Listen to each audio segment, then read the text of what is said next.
இங்கே இந்த கோடீஸ்வரன் ஒரு விஷயத்த பார்த்து ரொம்ப ஆச்சரியம் அடையிறான். அது என்னன்னா, அவன் கல்யாணம் பண்ணிட்டு வந்த பொண்ணு கீழே உட்காந்து சாப்பிட்டுக்கிட்டு இருக்கதை பார்த்துதான் அந்த பொண்ணோட மாமியாருமே அவளை டேபிள்ல உட்காந்து சாப்பிட சொல்றாங்க. ஆனா அந்த பொண்ணுமே பயந்துகிட்டே டேபிள்ல உட்காந்து எனக்கு சாப்பிட தெரியாதுன்னு சொல்றான். அதை கேட்டு அந்த பையனும் அம்மாவும் ஷாக் ஆகுறாங்க.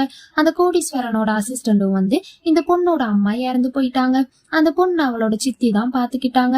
அந்த பொண்ணோட சொத்து அடைய அந்த பொண்ணை ஒரு 5 வயசு குழந்தை மாதிரி மாத்தி அந்த பொண்ணு டெய்லியுமே வீட்டுக்கு வெளியே ஒரு நாய் கூட தான் இருக்க வைப்பாங்க அப்படின்னு சொல்றான். அந்த பொண்ணோட சித்தியுமே எப்படியாச்சும் இவளை பணக்கார வீட்டுல கல்யாணம் பண்ணி கொடுக்கணும், அப்பதான் நம்மளுமே பணக்காரங்களாக இருக்க முடியும்னு நினைச்சு அந்த பொண்ணோட சித்தியுமே நிறைய சாப்பாடு வாங்கி தரதா சொல்லி ஏமாத்தி அந்த பொண்ணையும் அவளோட பொண்ணு கூட ஹோட்டலுக்கு கூட்டிட்டு போக சொல்லி நல்ல அழகா ரெடி ஆயிட்டு வான்னு சொல்லிடுறாங்க. அவளுமே வெளியே வந்து பார்க்கும்போது யாருன்னே தெரியாத ஒரு ஆம்பளை வந்து நின்றனால அவளுமே பயத்துல வெளியே அங்க இருந்து ஓடி வரும்போது ஒரு பையன் மேல இடிச்சிடுறா.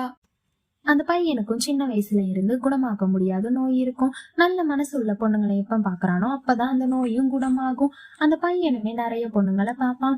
ஆனா அந்த நோய் குணமாகாது.